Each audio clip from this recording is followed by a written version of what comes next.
এ কি কাণ্ড! আপনার ঘরে গুপ্তচর, তা আবার বিদেশি! মানে আপনার বিশ্বাস, আপনার ভরসা যার ওপর সব থেকে বেশি, সেই গুপ্তচর, সে আবার বিদেশি গুপ্তচর। মানে আপনার সঙ্গী হোক বা সঙ্গিনী, যাকে বিয়ে করেছেন, ছেলে হোক বা মেয়ে, স্ত্রী হোক বা স্বামী, যার সাথে আপনি বিছানা শেয়ার করছেন, সে গুপ্তচর।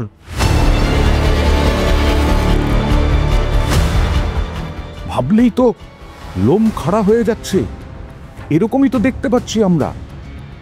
এক হচ্ছে দেখলাম কর্ণাটকের গোকর্ণে একটি জঙ্গলের ভেতরে গুহার মধ্যে রাশিয়ান এক মহিলা তার 2 সন্তানকে নিয়ে বসবাস করছে। এ তো মারাত্মক। কেন বসবাস করছে এখন পুলিশ তদন্ত করছে, কারণ সন্দেহ এখানেই। সেই মহিলা দাবি সে আধ্যাত্মিকতায় চলে গেছে।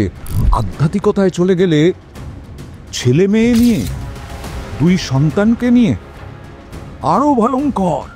ওই গোকর্ণের জঙ্গলে এমন বিষধর সাপ আছে, এমন পশু প্রাণী আছে যারা ভয়ঙ্কর। সেই হিংস্র পশুদের সঙ্গে বসবাস করছে ওই রাশিয়ান মহিলা। সেটা নিয়ে তদন্ত হচ্ছে। সেও গুপ্তচর নয় তো? আর এখানে পশ্চিমবঙ্গে চন্দননগরের বাসিন্দা সৈকত বসু চীনে গিয়েছিলেন। চীনে গিয়ে প্রেম হলো। রবীন্দ্রনাথের কথায় আছে না, প্রেমের ফাঁদ পাতা ভুবনে, কোথা সে ধরা দেবে কে জানে। সে তো হতেই পারে, প্রেম ভালোবাসা হতেই পারে, কিন্তু এ প্রেম তো সে প্রেম ছিল না। এ প্রেমে তো একটা গন্ধ আছে, রহস্যের গন্ধ, চক্রান্তের গন্ধ। অন্তত ভিক্টোরিয়া জিগলানির দিক থেকে, যাকে বিয়ে করেছিলেন পরবর্তীকালে প্রেম করে ভালোবেসে সৈকত বসু, চন্দননগরের বাসিন্দা, অনেক স্বপ্ন দেখেছিলেন তাদের সংসার গড়ে তুলবেন। কিন্তু ক্রমশ ভিক্টোরিয়া জিগলানির ওরফে ভিক্টোরিয়া বসু, তার যে ব্যবহার, সেই ব্যবহারে সন্দেহ দানা বাঁধে। প্রেম তো ভালোবেসে হয়নি। ভিক্টোরিয়া জিগলানির দিক থেকে ভালোবাসাটা তো ভালোবাসা ছিল না, আসলে দেশবাসা, দেশের ভালোবাসা, এবং তার সঙ্গে দেশের জন্য ভারতের থেকে গুপ্তচর হয়ে অনেক গোপন তথ্য নিয়ে যাওয়া। তাই তো উঠে আসছে পরতে পরতে। বিয়ের পর বারবার আক্রান্ত হতে হয়েছে সৈকতকে। সৈকতের ওপরে এমনকি হামলাও করেছে ছুরি নিয়ে ওই মহিলা। তাও সৈকত সহ্য করেছেন। তারপরে দেখতে পেয়েছেন মাঝে মধ্যেই রাশিয়ান রাষ্ট্রদূতের গাড়ি থেকে নামছেন, রাশিয়ান রাষ্ট্রদূত জড়িয়ে ধরছেন তার স্ত্রীকে। তখন থেকেই সন্দেহের বাতাবরণ। আমি ফলো করছিলাম, দেখলাম যে রাশিয়ান ডিপ্লোম্যাট সেই কনসুলার ডোর যেটা রয়েছে সেটার ব্যাক ডোর দিয়ে ভিক্টোরিয়াকে এন্টার করায় রাশিয়ান এম্বাসির ভেতরে, এবং নিজে তার ডিপ্লোম্যাট গাড়ি, যার গাড়ির নাম্বার 75 CD 70, সেখান থেকে বেরিয়ে এসে ভিক্টোরিয়াকে জড়িয়ে ধরে ওর সমস্ত লাগেজ ব্যাগগুলো ট্রান্সফার করায়। আর সৈকত বসুর ভাগ্য ভালো, কারণ সৈকত বসুর বাবা প্রাক্তন সেনা। সন্দেহ সেখান থেকে, কোনখান থেকে? এই যে ভিক্টোরিয়া জিগলানি যেতে চেয়েছিলেন কলকাতার ফোর্ট উইলিয়ামে। ফোর্ট উইলিয়ামে কেন যাওয়া?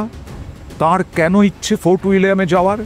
হ্যাঁ, হতে পারে প্রাক্তন সেনা সৈকত বসুর বাবা। সেই সূত্র ধরে একটু ফোর্ট উইলিয়ামটা ঘুরিয়ে আনো না, আবদার হতেই পারে। কিন্তু এখানে তো অন্যরকম চক্রান্তের গন্ধ পাওয়া যাচ্ছে। ফোর্ট উইলিয়ামে ঢুকে সেখানকার ছবি, সেখানে বিভিন্ন অবস্থান, আমাদের নিরাপত্তার স্বার্থে ভয়ঙ্কর অবস্থা হতো। সৈকত বসু বুঝতে পেরেছিলেন বলেই ফোর্ট উইলিয়ামে নিয়ে যাননি। কারণ রাশিয়ান রাষ্ট্রদূতের সঙ্গে এত মাখামাখি কিসের? এটাই তো তাকে চিন্তায় ফেলেছিল। তার মানে ধরুন, প্রেমের ফাঁদ পাতা ভুবনে সেই প্রেমের ফাঁদে যখন পড়লেন সৈকত, ভিক্টোরিয়া জিগলানির প্রেমে যখন পড়লেন, তখন আসলে সেই প্রেমের ফাঁদটা ভয়ঙ্কর ফাঁদ ছিল। সব কিছু জেনে, তথ্য নিয়ে তবেই প্রেমের ফাঁদে পড়েছিলেন, মানে ফেলেছিলেন এই ভিক্টোরিয়া জিগলানি সৈকত বসুকে। কারণ তার বাবা প্রাক্তন সেনা, বিভিন্ন সেনা ঘাঁটিতে সহজেই পৌঁছনো সম্ভব, সেনার বিষয়ে তথ্য জানা সম্ভব, যে করেই হোক না কেন তা রাশিয়ার কাছে পৌঁছে দেওয়া সম্ভব। আর এই ভিক্টোরিয়া জিগলানিকে তার বাবাও প্রাক্তন যে গোয়েন্দা সংস্থা রাশিয়ার, যারা গোটা পৃথিবীতে বিভিন্ন দেশে গুপ্তচর ছড়িয়ে দেয়, কেজিবি, এখন নাম পরিবর্তিত, তার বাবা সেখানে কাজ করতেন। আমার ওয়াইফ একজন রাশিয়ান স্পাই ছিল এবং তার বাবাও ছিল রাশিয়ান স্পাই, যেটা আমরা বিয়ের আগে জানতে পারিনি। এবং বিয়ের পরে ওর আইডেন্টিটিটা হিডেন ছিল, যে একটা রাশিয়ান স্পাই হিসেবে ওর ইন্ডিয়ান আর্মি হেডকোয়ার্টার্সে অ্যাক্সেস পেতে চেয়েছে, যেটা কখনো দেওয়া হয়নি তাকে, কারণ ওর বাবার আইডেন্টিটিটা তখন রিভিল হয়ে গেছিল। এই সব জানার পর, বিয়ের পরে যখন জানতে পারলেন, তখন থেকেই সতর্ক এই সৈকত বসু। আর সাথে ছিল একটা ব্যাগ ওই ভিক্টোরিয়া বসুর, কারণ বিয়ে হয়ে গেছে, ভিক্টোরিয়া বসু হয়ে গেছেন। কেন ব্যাগ? সেই ব্যাগ নিয়ে ঘুরতেন ওই ভিক্টোরিয়া জিগলানি। কি লেখা ছিল? Don't touch. ও ইন্ডিয়াতে আসার পর সমানে মানে কি এক তো মিসিং থাকতো, কোথায় থাকতো আমি জানতাম না। মানে আমি অফিসে থাকতাম, বাচ্চার জন্ম হওয়ার পরে ও অ্যাভেলেবেল থাকতো না, কোথায় থাকতো আমি জানতাম না। সাসপিশিয়াস কিছু ব্যাগস ক্যারি করতে, ওটাতে পরিষ্কার লেখা ছিল যে ডু নট টাচ। ওটা আমার জন্য টাচ করা মানা ছিল। মানে আমার স্ত্রী, আমার বাড়িতে, আমার শয্যাসঙ্গী, আমার সন্তানের সে মা, সে একটা ব্যাগ নিয়ে ঘুরবে, সেই ব্যাগ খোলার অধিকার আমারও নেই? ভাবতে পারছেন? আপনারও নেই আপনার স্ত্রীর একটা ব্যাগ খোলা, টাচ করার অধিকার। এখানেই তো ভয়ঙ্কর রহস্য, এখানেই তো ভয়ঙ্কর চক্রান্তের গন্ধ। কি ছিল ওই ব্যাগে? রাশিয়ান গোয়েন্দা সংস্থার বিভিন্ন তথ্য, রাশিয়ান গোয়েন্দা সংস্থার বিভিন্ন কারসাজি, রাশিয়ান গোয়েন্দা সংস্থার বিভিন্ন নির্দেশ। একদম সেই আশঙ্কাই সত্যি প্রমাণিত হলো যখন 4 বছর 8 মাসের ছেলেকে নিয়ে পালিয়ে গেল ভিক্টোরিয়া জিগলানি, ভিক্টোরিয়া বসু। আমার ফ্যামিলিকে সাফার করাবার জন্য, ও আমার বাচ্চাকে পাওয়ার জন্য ও কী করেছে, সুপ্রিম কোর্টে একখানা কেস করে হেভিয়াস কর্পাস হিসেবে ও ইলিগালভাবে আমার বাচ্চাকে নিয়ে এখন কেটে পড়েছে। এখন সোজা পালিয়ে গেছে রাশিয়াতে। একজন ডিপ্লোম্যাট, রাশিয়ান এম্বাসি ওকে হেল্প করেছে ফলস নেম, ফলস পাসপোর্ট বানিয়ে দেওয়ার জন্য, ওর জন্য এবং আমার বাচ্চার জন্য, যে কারণে পুলিশ এখন খুঁজছে, পুলিশ ওকে খুঁজে পাচ্ছে না। তার আগে বিবাহ বিচ্ছেদের মামলা হয়েছিল, সৈকত বসু করেছিলেন, কারণ ভালো তো লাগছে না, খুবই ভয়ঙ্কর লাগছে। 4 বছরের 8 মাসের ছেলেটা আত্মহত্যার প্রবণতা হয়েছে এই রকম অশান্তির মধ্যে থেকে, কারণ বাড়িতেই থাকতো না ভিক্টোরিয়া জিগলানি। ভিক্টোরিয়া বসু ঘুরে বেড়াতো, কোথায় যেত? এই সৈকত বসুর মনে বারবার প্রশ্ন উঠে এসেছে। আর তারপরে কোর্টের থেকে নির্দেশ পেয়ে 3 দিন ভিক্টোরিয়া জিগলানির কাছে ছেলেকে থাকার অধিকার, আর বাকি দিন সৈকতের কাছে থাকার অধিকার, রাখার অধিকার পুত্র সন্তানকে। তারপরে একদিন স্কুল থেকে ফেরার সময় ভিক্টোরিয়া জিগলানি নিয়ে হাওয়া। তারপর থেকে 7ই জুলাই থেকে সৈকতের পরিবার একেবারে হন্যে হয়ে খুঁজছে নাতিকে, হন্যে হয়ে খুঁজছে সৈকত তার ছেলেকে। আলটিমেটলি এবার সুপ্রিম কোর্টে গেল সৈকত।